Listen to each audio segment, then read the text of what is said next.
Cumprimento aos irmãos com a graça e a paz do nosso Senhor Jesus. Amém? Queria convidar você a abrir sua Bíblia na carta de Paulo aos Efésios, capítulo 1. Efésios, capítulo 1.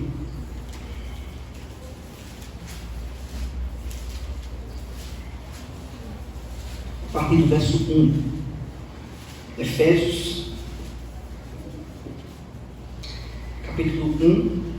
Carta do apóstolo Paulo aos cristãos de Éfeso, capítulo 1, a partir do verso 1.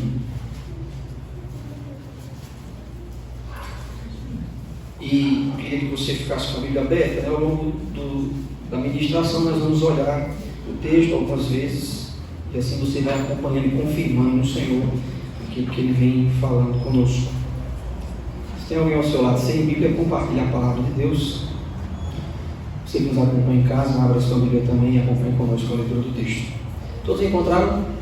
Alguns irmãos estão finalizando aí. Efésios, capítulo 1, a partir do verso 1. Queria que os irmãos ouvissem atentamente a mensagem, a leitura do texto. Um texto conhecido, alguns versículos certamente a gente sabe decorado, mas a palavra de Deus sempre se renova a cada manhã e ministra ao nosso coração, sempre que a lemos. Não é verdade? Diz assim a palavra de Deus: Paulo, apóstolo de Cristo Jesus, pela vontade de Deus, aos santos que vivem em Éfeso e são fiéis em Cristo Jesus, que a graça e a paz de Deus, nosso Pai, e do Senhor Jesus Cristo estejam com vocês. Bendito seja o Deus e Pai de nosso Senhor Jesus Cristo, que nos abençoou com todas as bênçãos espirituais nas regiões celestiais em Cristo. Antes da fundação do mundo, Deus nos escolheu nele, para sermos santos e irrepreensíveis diante dele. Em amor, nos predestinou para ele, para sermos adotados como seus filhos, por meio de Jesus Cristo, segundo o propósito de sua vontade, para louvor da glória de sua graça, que ele nos concedeu gratuitamente no amado. Nele temos a redenção pelo seu sangue, a remissão dos pecados, segundo a riqueza de sua graça, que Deus derramou abundantemente sobre nós em toda a sabedoria e entendimento. Ele nos revelou o mistério da sua vontade, segundo o seu propósito, que ele apresentou em Cristo, de fazer convergir nele, na dispensação da plenitude dos tempos, todas as coisas, tanto do céu como da terra. Em Cristo fomos feitos também herança, predestinados segundo o propósito daquele que faz todas as coisas conforme o conselho de sua vontade, a fim de sermos para louvor da sua glória, nós, os que de antemão esperamos em Cristo. Nele também, vocês, depois que ouviram a palavra da verdade, o evangelho da salvação, tendo nele também crido, receberam o selo do Espírito Santo da promessa. O Espírito é o penhor da nossa herança até o resgate da sua propriedade, em louvor da sua glória. Por isso, também eu, tendo ouvido a respeito da fé que vocês têm no Senhor e do amor para com todos os santos, não cesso de dar graças por vocês, mencionando-os nas minhas orações.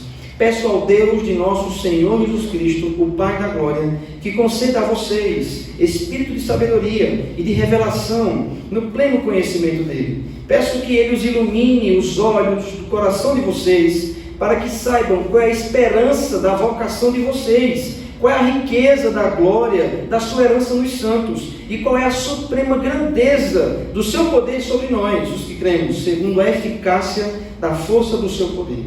Ele exerceu esse poder em Cristo, ressuscitando-o dentre os mortos e fazendo-o sentar à sua direita nas regiões celestiais, acima de todo principado, potestade, poder, domínio e de todo nome que se possa mencionar, não só no presente século, mas também no vindouro.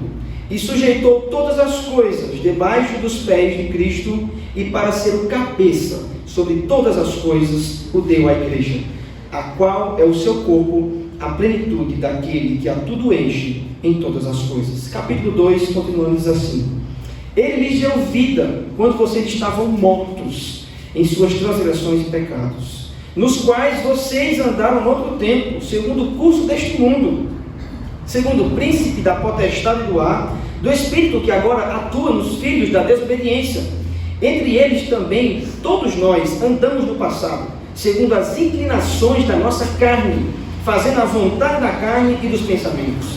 E éramos por natureza filhos da ira, como também os demais. Mas Deus, sendo rico em misericórdia, por causa do grande amor com que nos amou, e estando nós mortos em nossas transgressões, nos deu vida juntamente com Cristo. Pela graça vocês são salvos. Juntamente com Ele nos ressuscitou, e com Ele nos fez assentar nas regiões celestiais em Cristo Jesus. Deus fez isso para mostrar nos tempos vindouros a suprema riqueza da sua graça e bondade para conosco em Cristo Jesus, porque pela graça vocês são salvos, mediante a fé, e isto não vem de vocês, é um dom de Deus, não vem das obras, para que ninguém se glorie, pois somos feitura dele, criados em Cristo Jesus para as boas obras, as quais de antemão preparou para que andássemos nelas. Portanto, lembrem-se que no passado vocês eram gentios da carne, chamados incircuncisão por aqueles que se intitulam circuncisão, que é feita na carne por mãos humanas. Naquele tempo, vocês estavam sem Cristo, separados da comunidade de Israel e estranhos às alianças da promessa, não tendo esperança e sem Deus no mundo. Mas agora, em Cristo Jesus, vocês, que antes estavam longe, foram aproximados pelo sangue de Cristo, porque Ele é a nossa paz. De dois povos Ele fez um, e na sua carne derrubou a parede de separação que estava no meio, a inimizade. Cristo aboliu a lei dos mandamentos na forma de ordenanças, para que dos dois criasse em si mesmo uma nova humanidade, fazendo a paz, e reconciliasse ambos em um só corpo com Deus, por meio da cruz, destruindo a inimizade por meio dela.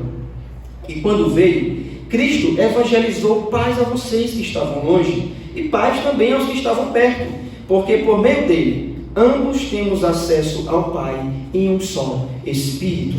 Assim, vocês não são mais estrangeiros, peregrinos, mas concidadãos dos santos e membros da família de Deus, edificados sobre o fundamento dos apóstolos e profetas, sendo Ele mesmo, Cristo Jesus, a pedra angular. Nele, todo o edifício, bem ajustado, cresce para ser um santuário dedicado ao Senhor. Nele também vocês estão sendo edificados, junto com outros, para serem morada de Deus no Espírito. Ainda o capítulo 3 diz assim: por esta razão, eu, Paulo, o prisioneiro de Cristo, por amor de vocês, o gentio, se é que vocês ouviram falar a respeito da dispensação da graça de Deus, a mim confiada, em favor de vocês. Pois segundo uma revelação, me foi dado a conhecer o mistério, conforme escrevi há pouco, resumidamente. Ao lerem o que escrevi, poderão entender a minha compreensão do mistério de Cristo, o qual, em outras gerações, não foi dado a conhecer aos filhos dos homens, como agora foi revelado aos seus santos apóstolos e profetas pelo Espírito. O mistério é que os gentios são co-herdeiros, membros do mesmo corpo e coparticipantes da promessa em Cristo Jesus por meio do Evangelho, do qual fui constituído ministro conforme o dom da graça de Deus a mim concedida, segundo a força operante do seu poder. A mim, o menor de todos os santos, foi dada esta graça de pregar aos gentios o Evangelho das insondáveis riquezas de Cristo e manifestar a todos qual é a dispensação do mistério que durante tempos passados esteve oculto em Deus, que criou todas as coisas. E isto para que, agora, pela igreja, a multiforme sabedoria de Deus se torne conhecida dos principados e das potestades nas regiões celestiais, segundo o eterno propósito que Deus estabeleceu em Cristo nosso Senhor. Em Cristo, nós temos ousadia e acesso a Deus com confiança, mediante a fé nele.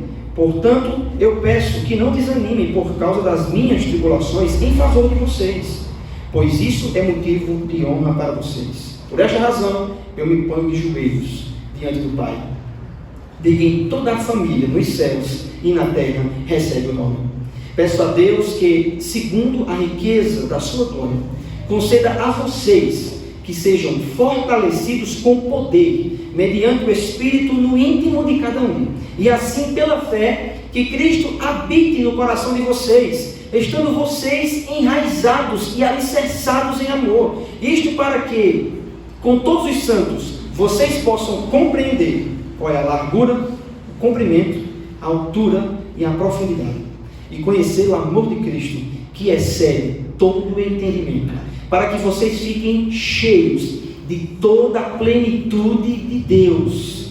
E Paulo encerra o capítulo 3 dizendo: ora, aquele que é poderoso para fazer infinitamente mais, além de tudo que pedimos ou pensamos, conforme o seu poder que opera em nós, a Ele seja a glória na igreja e em Cristo Jesus, por todas as gerações, para todo o sempre. Amém. Louvado seja Deus.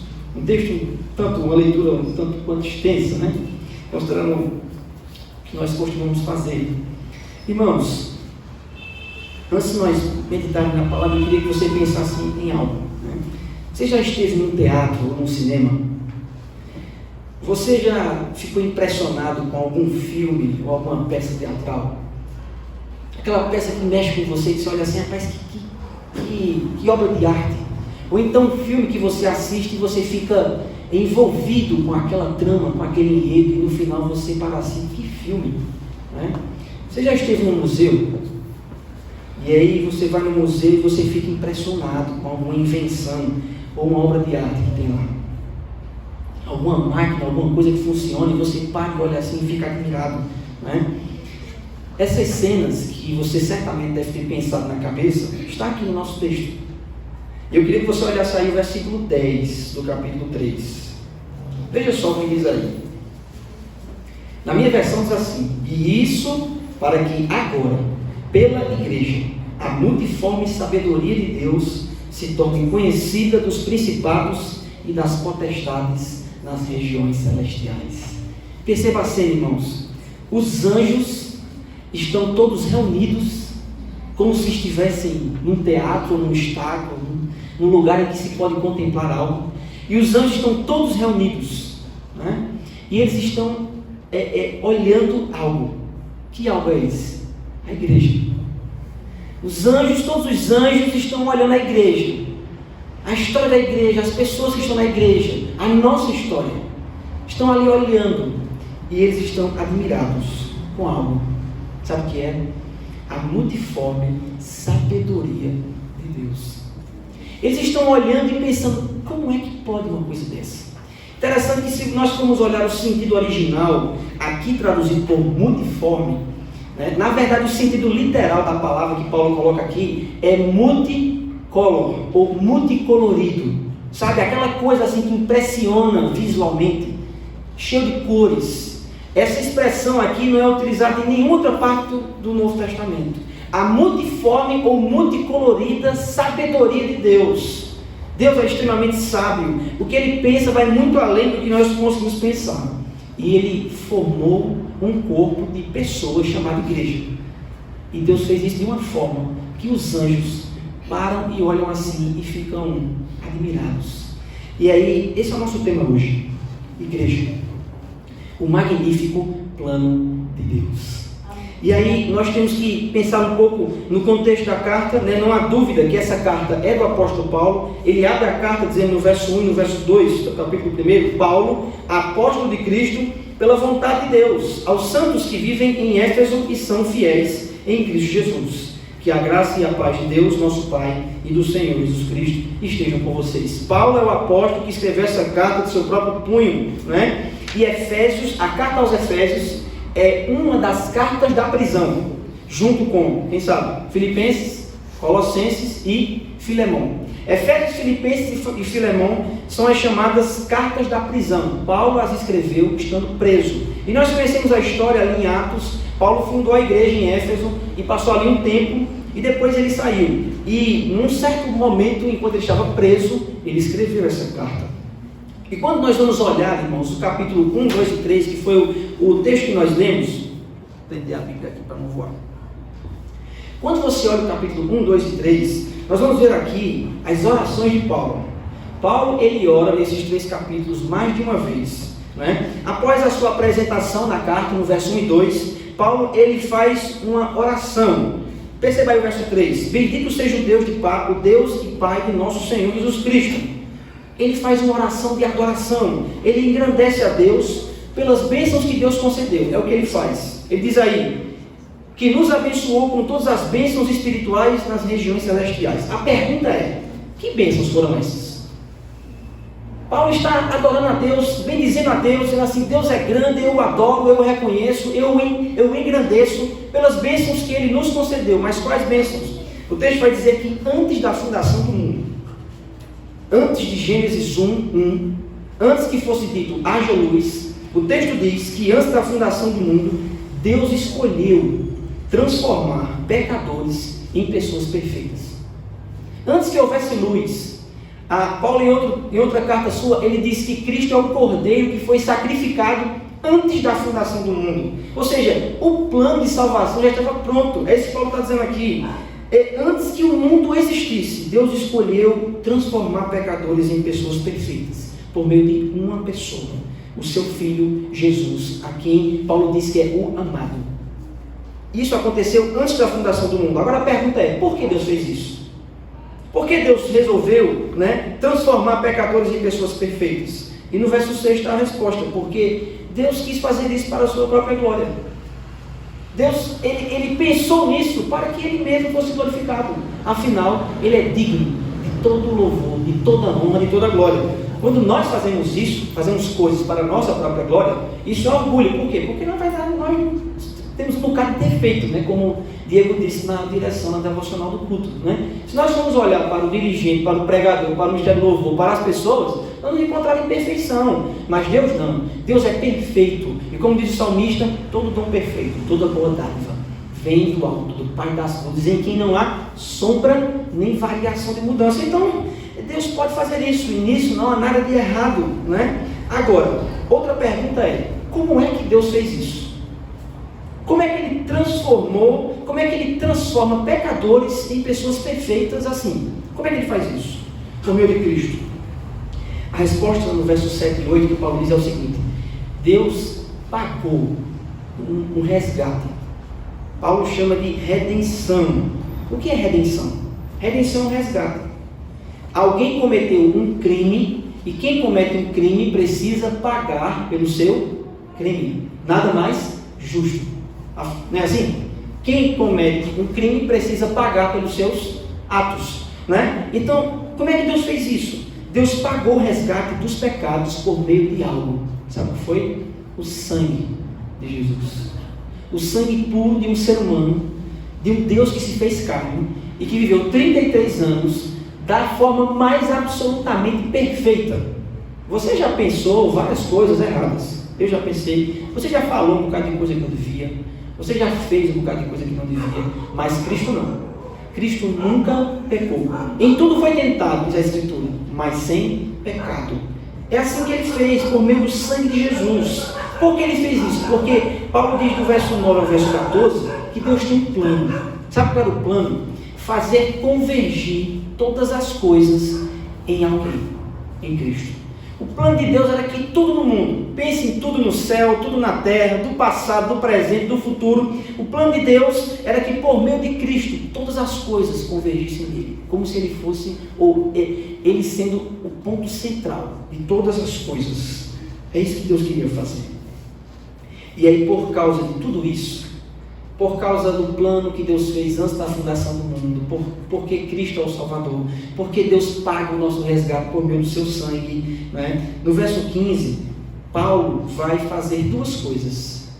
Ele vai primeiro agradecer. Ele diz no verso 15: por isso também eu, tendo ouvido a respeito da fé que vocês têm no Senhor e do amor para com todos os santos, não cesso de dar graças a Deus por vocês, mencionando vocês nas minhas orações.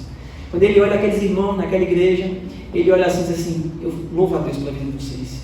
Porque quando eu olho o que Deus fez na vida de vocês, eu agradeço. Mas Paulo, ele faz outra coisa.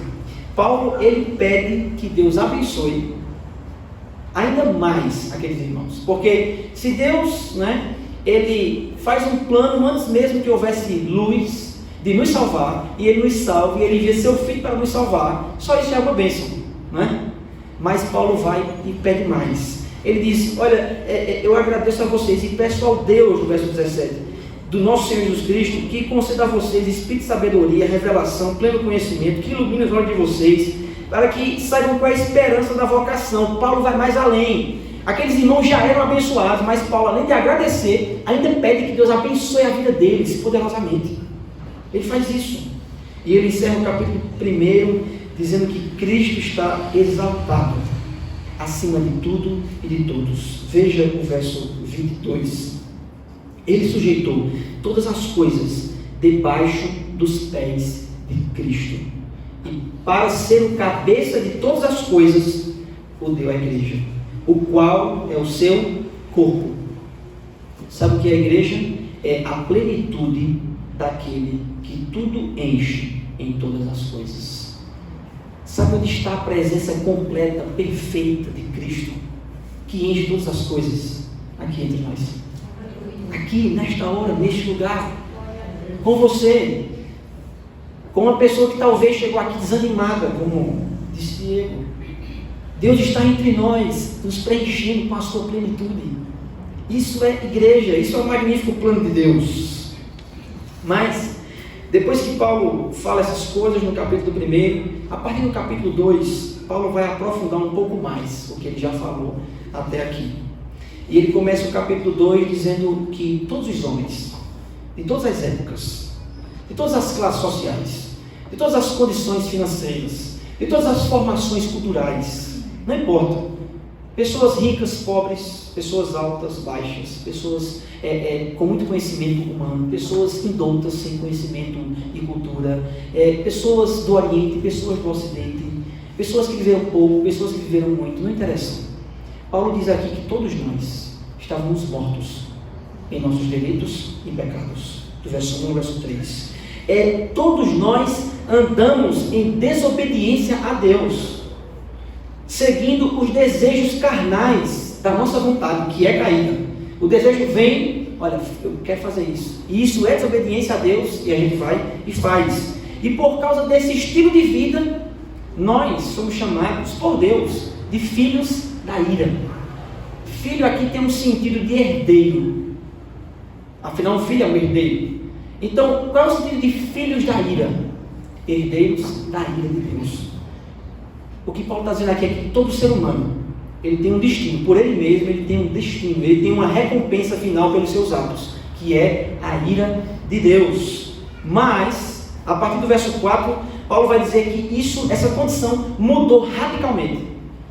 Homens mortos em desobediência a Deus, atendendo os seus próprios desejos, sendo filhos da ira, esses mortos foram vivificados. Essas pessoas que não tinham esperança nenhuma, porque perceba que, novamente, a expressão que Paulo usa aqui não é, olha, todos nós estávamos enfermos, todos nós estávamos doentes. A expressão não é essa. Olha aí, todos nós estávamos mortos. Um morto não consegue fazer nada. Não há esperança para um morto. O morto está morto e acabou. Quem está doente ainda tem esperança de ficar saudável. Quem está enfermo pode, mediante um tratamento, né, ficar bom. Mas quem está morto, está morto. Não há mais esperança. Quando você está com um ente querido seu ali, à beira, né, da morte, e o médico chega e diz, olha, ele morreu. Acabou, você só vai chorar, porque a esperança se foi. Não há esperança para os mortos. Mas Paulo diz que esses mortos, para os quais não tinha esperança nenhuma, eles foram vivificados. Eles foram trazidos à vida. Lembra da profecia, da visão do profeta do vale de ossos secos? O vale, ossos sequíssimos. Aqueles ossos que não tinham nem um pedacinho de tendão. E aí Deus pergunta, o anjo pergunta, podem reviver esses ossos? E o profeta sabiamente responde, Senhor, tu o sabes. O profeta sabia que aqueles ossos poderiam voltar à vida, mas só por uma obra de Deus, porque pelos ossos, jamais. E aí o anjo diz, profetiza ao Espírito para que vivam. E é que eles começaram a se mexer e se juntar, osso com osso, carne com carne, tendão com tendão. E de repente havia um exército em pé, cheio de vida. Foi isso que aconteceu. Todos estávamos mortos em delitos e pecados, mas nós fomos vivificados. Paulo diz isso do verso 4 ao verso 7. E o que foi que operou isso? Aí a gente chega no verso 8, que é muito conhecido. Como é que homens mortos voltam à vida? Veja o verso 8, do capítulo 2. Porque pela graça vocês são salvos. Por meio de quê? Por meio da fé. E isto não vem de vós, é dom de Deus. Não vem das obras. Para quê? Por quê? Para que ninguém se glorie. E o verso 10 diz: pois somos feitura sua, criados para as boas obras. Obras estas que Deus preparou de antemão para que os crentes andassem nelas. Como é que mortos voltam a viver?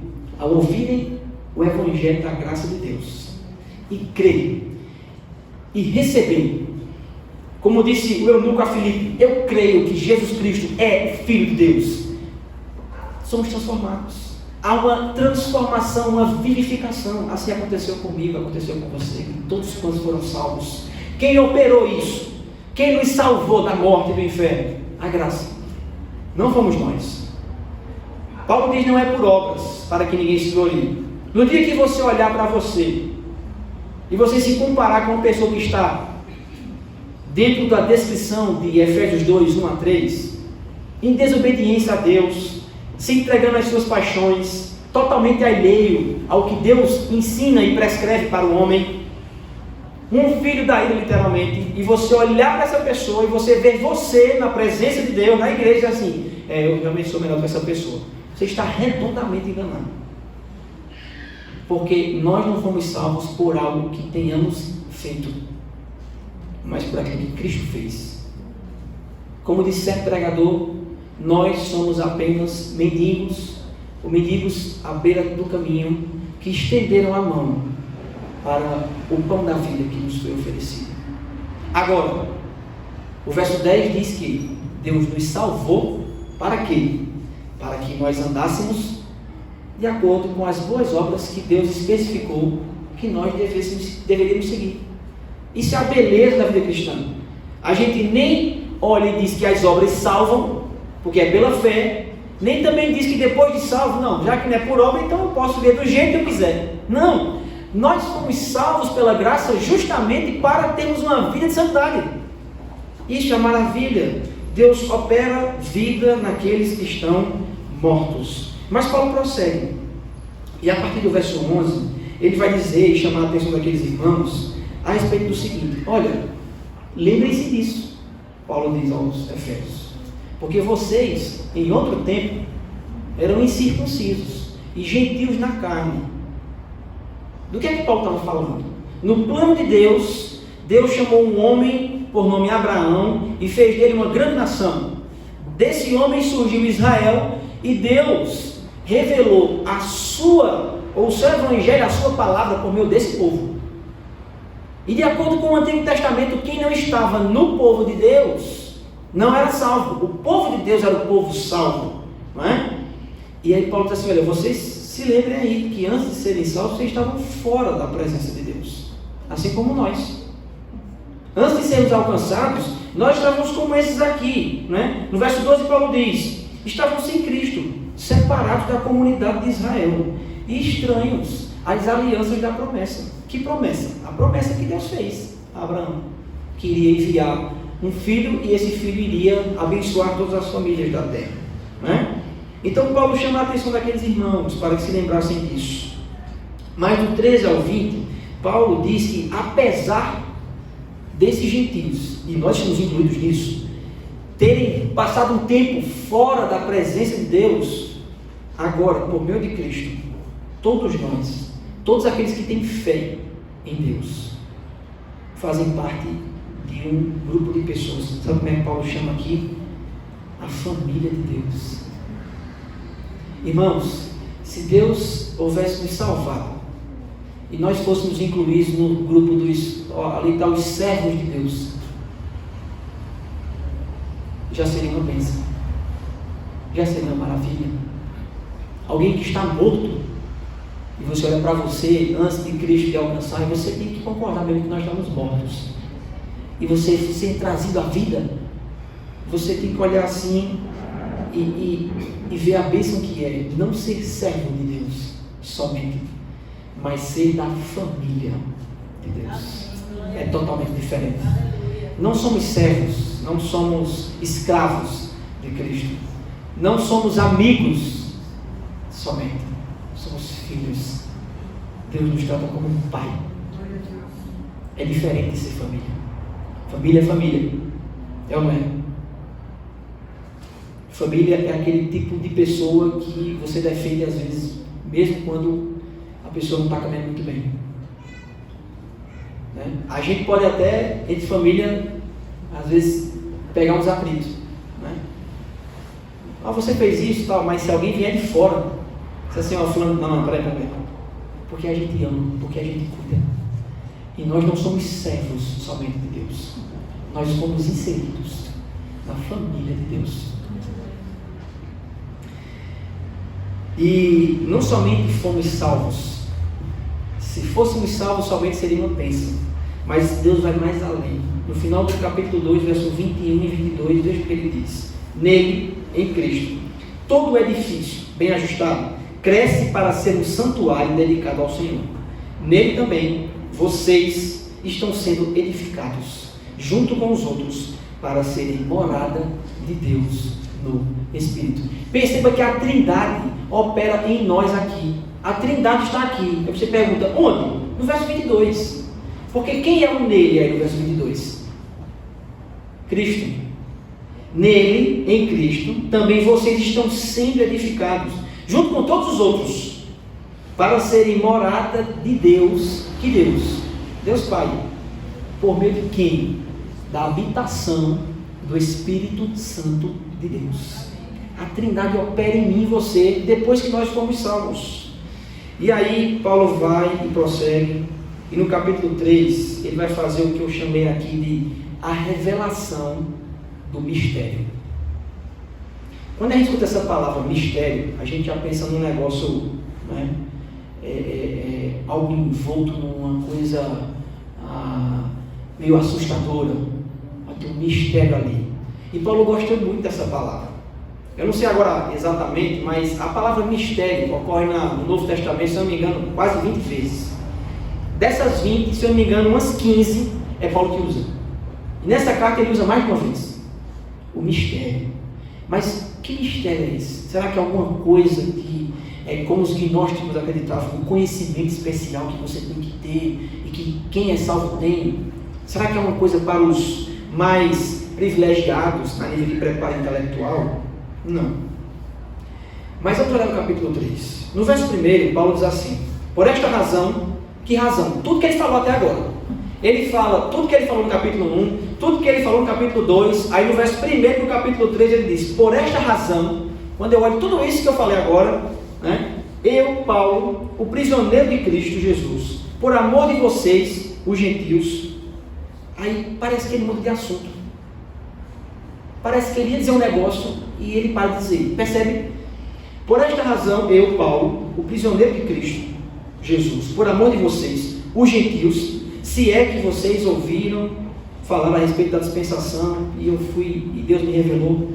Não parece que ele ia falar uma coisa e ele parou? Olhe comigo o verso 14. Olha a expressão que aparece aí no verso 14. Por esta razão. E aí, Paulo está realmente voltando para onde ele estava. Ele começa o capítulo 3 assim: por esta razão, eu, Paulo. Aí ele abre um parêntese para falar algumas coisas aqui. Mas o que ele ia falar, se não tivesse esse parêntese, era a continuação do verso 14. Ele ia fazer outra oração no capítulo 3. Porque a oração é essa: por esta razão, eu faço o quê? Me ponho de joelhos diante do Pai, de quem toda a família nos céus e na terra recebe o nome. Paulo, ele vai fazer aqui, talvez uma das orações mais poderosas registradas na Escritura. Você já parou para pensar no que Paulo pega aqui? É um negócio sensacional, extraordinário. É de fato uma das principais orações registradas nas Escrituras. Paulo pede coisas incríveis. Veja aí, verso 16.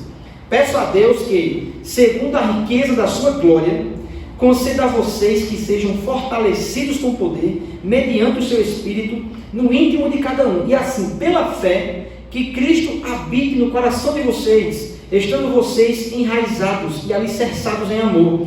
Isto para que, com todos os santos, isto é, todo mundo que é membro, que faz parte do corpo de Cristo, que é a igreja, vocês possam compreender qual é a largura, o comprimento, a altura e a profundidade, e conhecer o amor de Cristo, que excede todo entendimento, para que vocês fiquem cheios de toda a plenitude de Deus. Vê que coisa, irmãos. Paulo está pedindo aqui, né, no verso 19, ele está dizendo assim: olha, que Deus faça com que vocês conheçam todas as medidas, largura, altura, profundidade, comprimento, de algo que excede entendimento. Parece uma coisa contraditória. Paulo está dizendo assim: Deus abençoe aquele povo lá da igreja de Deus no Boa Vista, para que aqueles irmãos entendam o amor de Cristo em sua largura, altura, profundidade e comprimento, esse amor que excede todo o entendimento, que o raciocínio humano não consegue alcançar, que eles entendam esse amor. E ele pede também outra coisa extraordinária, e eu gosto muito do pastor Hernandes Dias Lopes, ele falando sobre esse texto. Ele diz assim: Paulo não pede que aqueles irmãos sejam cheios de Deus, nem cheios da plenitude de Deus, mas Paulo pede que nós sejamos cheios de toda a plenitude de Deus. Irmãos, isso é uma coisa incrível.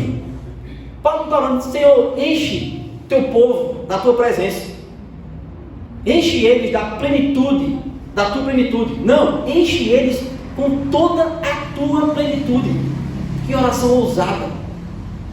Mas eu queria, no tempo que nos resta, pensar e meditar no parêntese que Paulo abriu antes de fazer essa oração, porque ele começa o capítulo 3 e ele já está pensando na oração. Por esta razão, Paulo, ele já está pensando no verso 14, só que ele fala umas coisas aí no meio. Eu queria pensar com vocês sobre isso. Do verso 2 ao verso 3, Paulo vai dizer assim: se é que vocês ouviram falar a respeito da dispensação da graça de Deus a mim confiada em favor de vocês, pois segundo a revelação me foi dado a conhecer o mistério, conforme escrevi há pouco resumidamente. Sabe o que Paulo está dizendo aqui?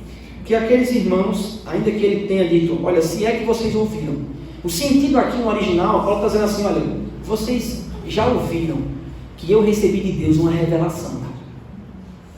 Paulo foi escolhido por Deus para ver coisas que só ele viu.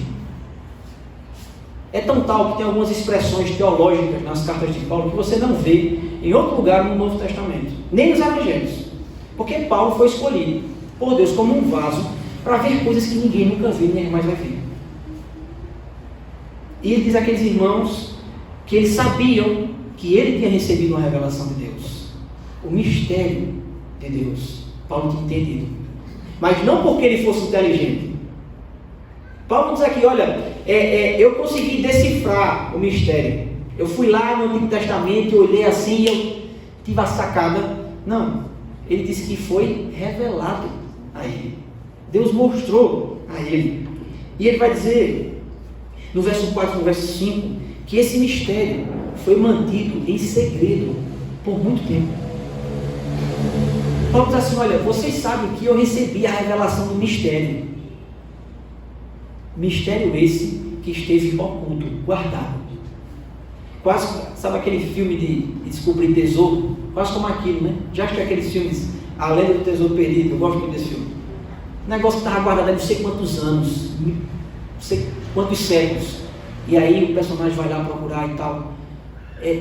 Paulo diz que havia um segredo, um mistério, como se fosse uma caixa, né, de um tesouro precioso. E esse tesouro, esse mistério ficou guardado muito e muito tempo. Ninguém sabia, ninguém tinha achado, ninguém tinha entendido, ninguém tinha visto. É isso que Paulo diz. Mas então qual é o mistério?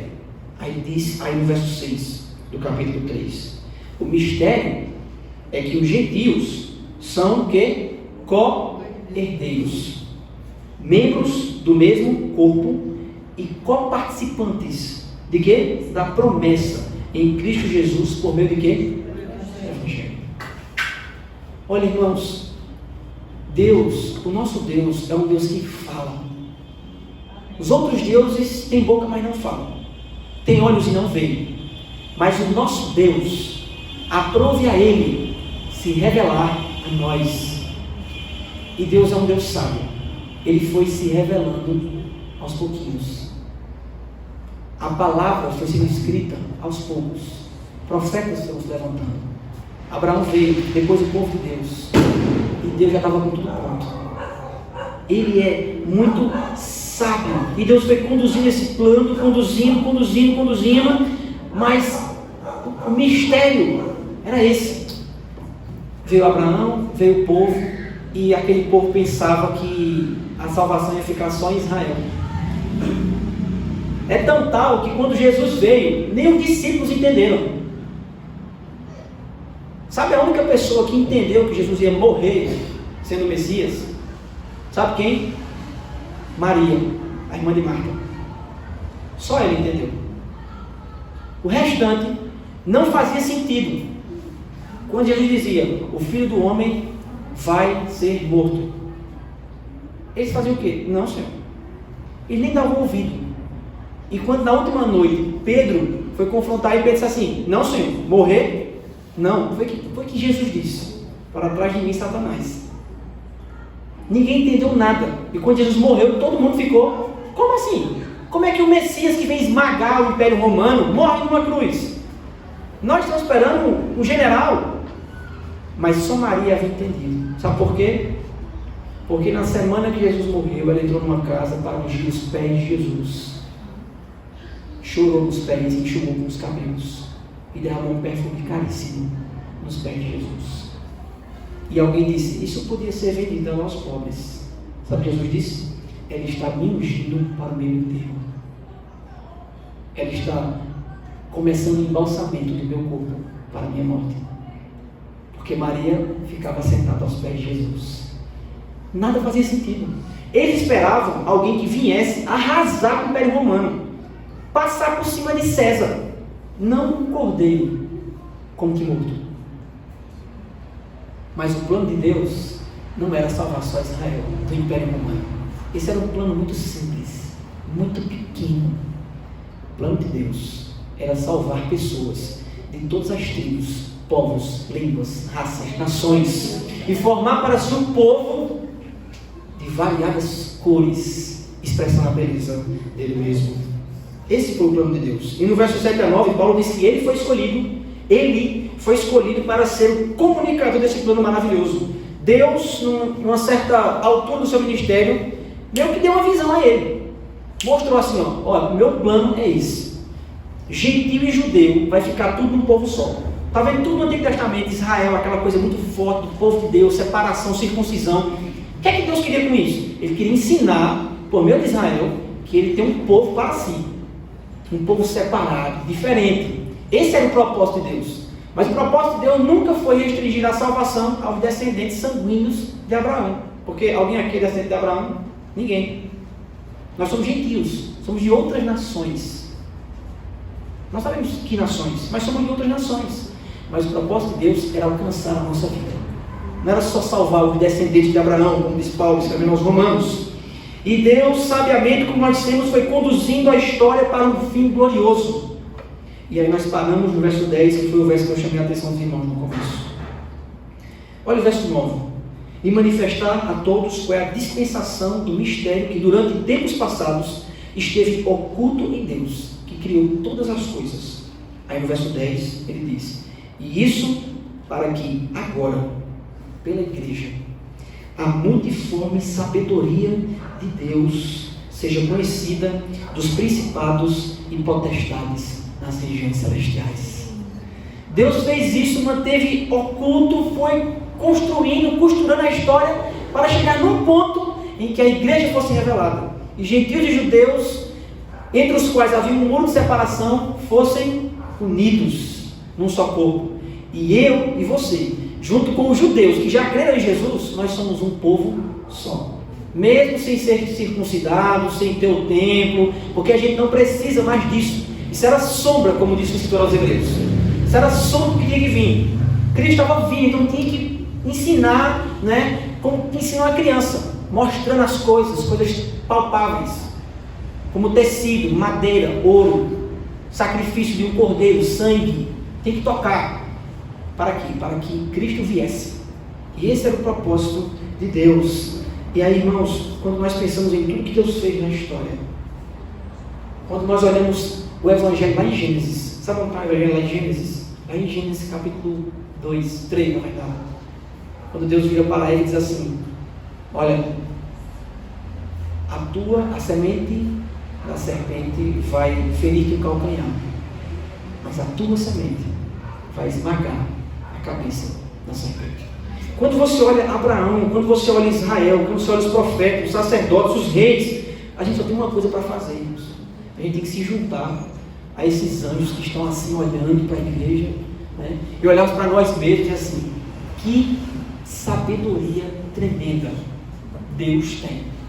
Porque montar um plano desse, conceber um plano desse e executar um plano desse, somente Deus pode fazer.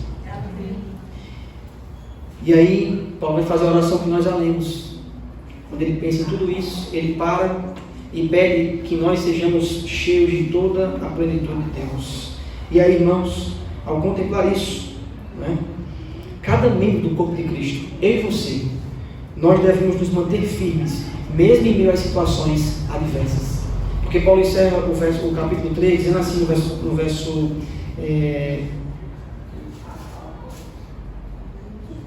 no verso 13, no final do parêntese que ele abre, na verdade, não no final do capítulo. No verso 13, ele diz assim: portanto, eu peço que vocês não desanimem por causa das minhas tribulações em favor de vocês, pois isso é motivo de honra para vocês. Sabe o que Paulo está dizendo aqui? Irmãos, contemplem tudo que Deus fez na vida de vocês. Contemplem tudo que Deus fez, a salvação que foi operada por Deus na sua vida. E você tem que encontrar conforto nisso, mesmo em meio às mais adversas circunstâncias. Porque nós temos que dizer, como disse o apóstolo Paulo: não vivo mais eu, Cristo vive em mim. Quando Cristo for a expectativa e a nossa esperança, tudo ficará bem. Agora, nós passamos por grandes problemas. E eu digo isso me colocando ao seu lado, porque a gente é tentado muitas vezes a isso. A colocar as expectativas na nossa esposa, no nosso marido, no nosso filho, no nosso pai, na nossa igreja, no nosso pastor, no nosso irmão, na nossa conta financeira, na nossa saúde, nos estudos que a gente consegue fazer, no lazer que a gente pode fazer.